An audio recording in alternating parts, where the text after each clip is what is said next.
स्वागत है students. Question है कि figure shows how the stream of water emerges from a faucet necks down as it falls. पानी यहाँ से निकलना चालू किया और जैसे जैसे नीचे जा रहा था उसका शेप जो है चेंज होगा। The area changes from A not से ए। शुरू में जब पानी निकला तब area of cross section A था उसका, लेकिन जैसे जैसे पानी नीचे जा रहा तो या तो फैलेगा या फिर वो चेंज होगा उसका शेप। तो यहाँ पर एरिया हो जा रहा है ए। जब ये एच नीचे फॉल किया तो पानी का एरिया हो गया A. At what rate does the water flow from the tap. किस रेट से पानी नल से बह रहा है। इन चार ऑप्शंस में से हमें चूज करना है। देखो, जब पानी नीचे बह रहा होगा तो उस टाइम पे हम ये तो लगा सकते हैं ना, equation of continuity. Equation of continuity तो अप्लाई किया जा सकता है यहाँ पे। क्यों किया जा सकता है अप्लाई? क्योंकि रेट ऑफ फ्लो तो कांस्टेंट है। ऐसा थोड़ी कि कभी ज्यादा पानी निकलने लगा कभी कम पानी। तो volume flowing per second constant है, और वॉल्यूम फ्लोइंग पर सेकंड को ही तो एरिया इंटू वेलोसिटी कहते हैं।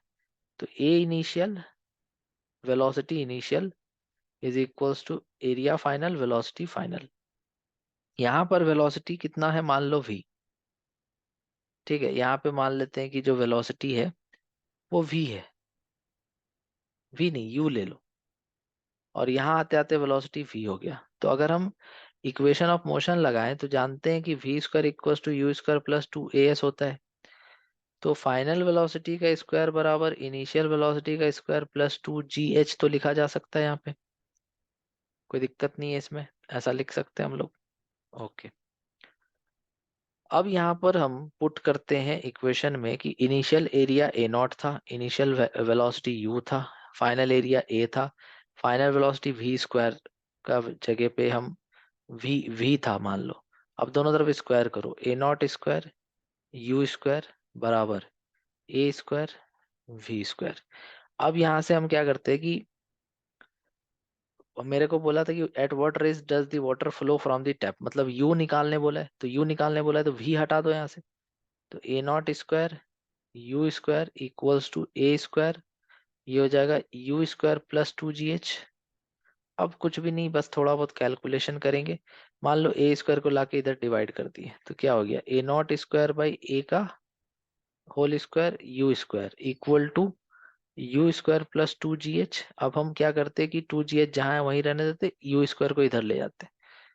तो क्या हो जाएगा, ए नॉट बाई ए का whole square you square minus u square equal to 2gh। अब यहाँ से यू स्क्वायर कॉमन आ जाएगा, तो यू स्क्वायर कॉमन आ जाएगा तो क्या बचेगा, A by A naught by ए का whole square minus 1 equal to 2gh। तो फाइनली मेरा यहाँ से यू स्क्वायर का वैल्यू आ जाएगा। क्या आ जाएगा, U square equals to 2gh divided by A naught by ए का होल स्क्वायर माइनस 1, और दोनों तरफ फिर रूट कर देंगे तो u इक्वल टू आ जाएगा रूट अंडर दिस। अब मैच करते हैं, तो मैच करो। तो देखो पहला ऑप्शन क्या है, अच्छा ये एलसीएम लेके लिखा है तो इसको एक स्टेप और आगे हम बढ़ा देते हैं तो मैच हो जाएगा। देखो इसके आगे अगर बढ़े हम तो ऐसा कर सकते हैं कि root under 2gh a naught square minus A square, और ए स्क्वायर ऊपर जाएगा रूट से बाहर निकल जाएगा तो ए यहाँ से बाहर निकल गया। तो फाइनल आंसर क्या आ गया, ए naught square minus A square upon A square. अच्छा मेरे को बोला था रेट, बोला था ना रेट बोला था, सॉरी। तो रेट बोला था तो रेट के लिए हम लास्ट में एक और स्टेप लिखेंगे यहाँ पे कि rate of flow is equals to area into velocity. तो एरिया ए नॉट और वेलोसिटी तो हम निकाल ही चुके, इसको बाहर मत निकालो, अंदर ही रहने दो, ऑप्शन में अंदर ही लिखा हुआ है। तो A naught into root 2gh A square by A naught square minus A square. तो ये आ गया मेरा final answer, root under 2gh A square by A naught square minus A square into A naught. बिल्कुल सही option है। तो I hope तुमको ये क्वेश्चन समझ में आ गया होगा। Thank you so much for watching.